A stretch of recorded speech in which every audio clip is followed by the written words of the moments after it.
صحابہ کرام علیہم رضوان، امام الانبیاء، سید الانبیاء، تیرے اور میرے پیارے آقا و مولا جناب رسول اکرم صلی اللہ علیہ وسلم کی بارگاہ بے کس پناہ میں حاضر ہیں، کیونکہ صحابہ کو جب بھی کوئی مشکل پیش آتی وہ سرکار کی بارگاہ میں حاضر ہو جاتے۔ کوئی مسئلہ پوچھنا ہوتا تب سرکار کے دربار میں، کسی کو کوئی دنیاوی مشکل ہوتی جب سرکار کی بارگاہ میں، کسی کو دینی مشکل پیش آتی پھر بھی سرکار کی بارگاہ میں، اور آقا علیہ الصلوۃ والسلام پھر ان کے دلوں کو تسلی بھی فرماتے، اور میرا کریم نبی علیہ السلام ان کی مشکل کو سنتا، اس کا حل بھی ارشاد فرماتے۔ تو صحابہ حاضر ہیں اور عرض کرتے ہیں یا رسول اللہ، ہماری ایک مشکل ہے، اس کو حل فرما دیجئے۔ میرے نبی علیہ الصلوۃ والسلام نے فرمایا بیان کیا جائے۔ صحابہ عرض کرتے ہیں یا رسول اللہ، ہمیں سمجھ نہیں آتی، آپ کی سنت پر عمل کرنے والے پہلی امتوں سے زیادہ ثواب کے حقدار کیوں؟ آپ کی سنت پر عمل کرنے والے پہلی امتوں سے ثواب سے میں زیادہ حقدار کیوں، جبکہ دونوں کے عمل ایک جیسے ہیں؟ پھر ثواب میں فرق کیوں؟ وہ بھی اپنے نبی کی اگر سنت پر عمل کریں، ہم اپنے پیغمبر کی سنت پر عمل کریں، آپ کے طریقے پر عمل کریں، ہمارا ثواب ان سے زیادہ کیوں؟ وہ بھی نماز پڑھیں گے، ہم بھی نماز پڑھیں گے، وہ بھی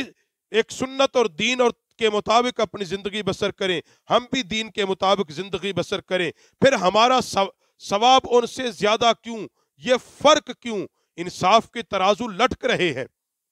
اللہ کے ہاں تو انصاف ہے، وہ تو بے انصافی نہیں کرتے، کیونکہ قرآن مجید کے اندر اللہ ارشاد فرماتا ہے انسان جو کمائی کرے گا اس کو اسی کا معاوضہ ملے گا، اسی کا اجر اس کو ملے گا۔ اور حدیث کے اندر بھی یہی ہے، عرض کی یا رسول اللہ، ہر شخص کو اتنا ہی اجر ملے گا جتنی وہ قربانی دے گا، جتنی وہ مشقت اٹھائے گا۔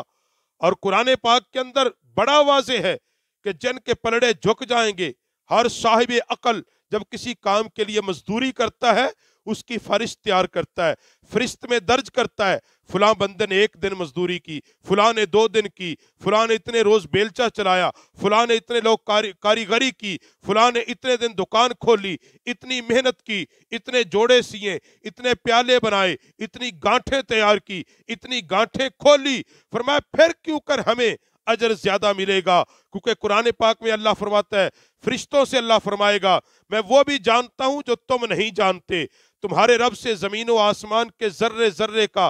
وزن پوشیدہ نہیں، کیونکہ اللہ کا ترازو عدل ہے۔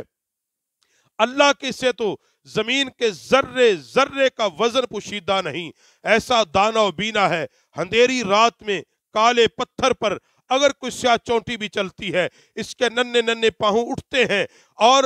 جب ٹکتے ہیں وہ دوڑتی ہے، وہ چلتی ہے، ہر شے، ہر پہلو وہ دیکھنے والا وہ اللہ جانتا ہے۔ کائنات کی ہر اس چونٹی کے متعلق ہر لمحے وہ علم بھی رکھتا ہے، اس کا پاؤں کب اٹھتا ہے، کب ٹکتا ہے، تاریکی میں کب دوڑتی ہے، کب رکتی ہے، کب اس کا پاؤں پھسلتا ہے، کب سنبھلتی ہے، کب میانہ روی سے چلتی ہے، کب تھک کر خستہ حال ہوتی ہے، کب سرپٹ دوڑتی ہے، چونٹی باغ دوڑ کر اپنے گھر والوں کی کتنا فکر کرتی ہے، کتنا دانے کا لالچ کرتی ہے، کتنی فرض شناس ہے۔ وہ فرمایا ایسا واقف راز پروردگار اپنے بندوں کی کوشش اور تکلفات سے کیا رازدار نہیں ہوگا، کیا آگاہ نہیں ہوگا؟ جو رب اتنا جانتا ہے، ایک چھوٹی سی چونٹی اپنا جب قدم اٹھاتی ہے، جب رکھتی ہے، جو اللہ اس کو جانتا ہے، کیا وہ اپنے بندوں کے اعمال کو نہیں جانتا؟ وہ نہیں جانتا کون کتنا گنہگار ہے، کس نے کتنی محنت کی ہے،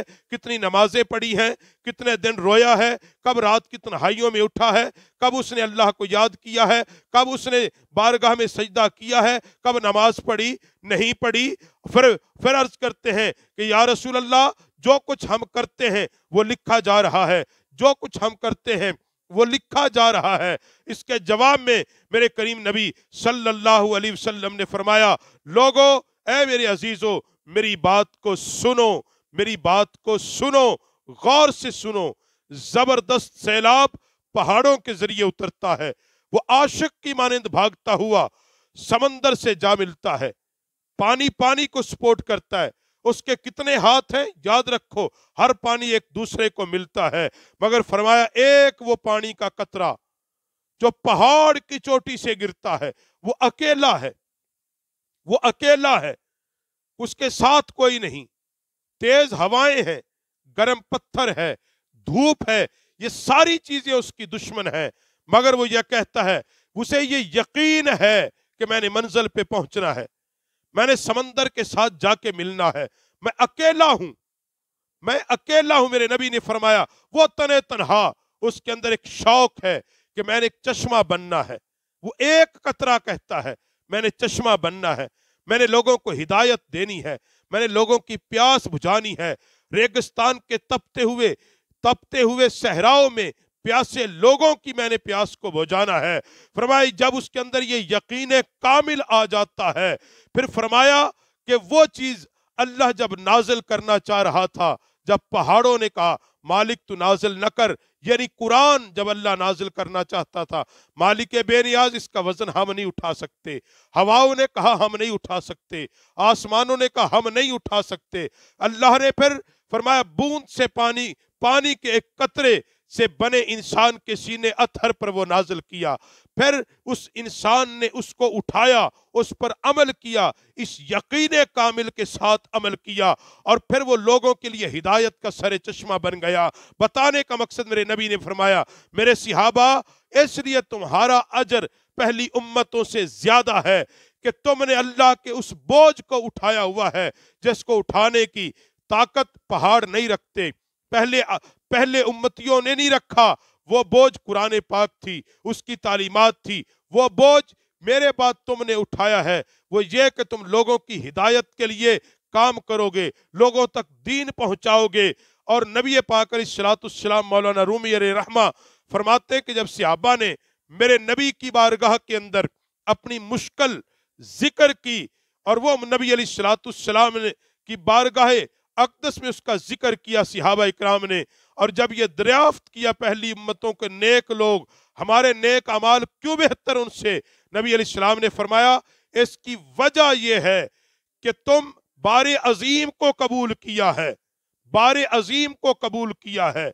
اور قبول کرنے سے زمین و آسمان عاجز تھے۔ یاد رکھو تم قرآن مجید کو اور نبی علیہ السلام کی سنت کو تھامے رکھو، یقیناً فلاح پا جاؤ گے، آخرت میں انعام و اکرام کے حقدار ٹھہرو گے، اور اس میں نبی علیہ السلام کی امت کی فضیلت ہے۔ یہ حضرت مولانا رومی فرماتے ہیں یہ ہے پیغمبر کی امت کی فضیلت کہ اس امت کا فرد ایک عمل کرے گا، پہلی امتوں کے عمل سے 1000 گنا زیادہ ثواب ملے گا۔ یہ امتی کی شان ہے، امت کے پیغمبر کی کیا شان ہوگی؟ یہ قرآن پڑھنے والوں کی شان ہے، خود قرآن کی کیا شان ہوگی؟ یہ قرآن پر عمل کرنے والوں کی شان ہے، جس کے سینے پر قرآن اترا اس قرآن اور صاحب قرآن کی کیا عظمت ہوگی۔ اس لیے حضرت مولانا رومی علیہ رحمہ فرماتے ہیں کہ اگر چاہتے ہو افضلیت، اگر چاہتے ہو برکت، اگر چاہتے ہو پہلی امتوں پر تمہارا تسلسل اور فضیلت قائم رہے، حال یہ ہے کہ مصطفیٰ کے دامن کو پکڑے رکھو اور اللہ کے قرآن پر عمل کرتے رہو۔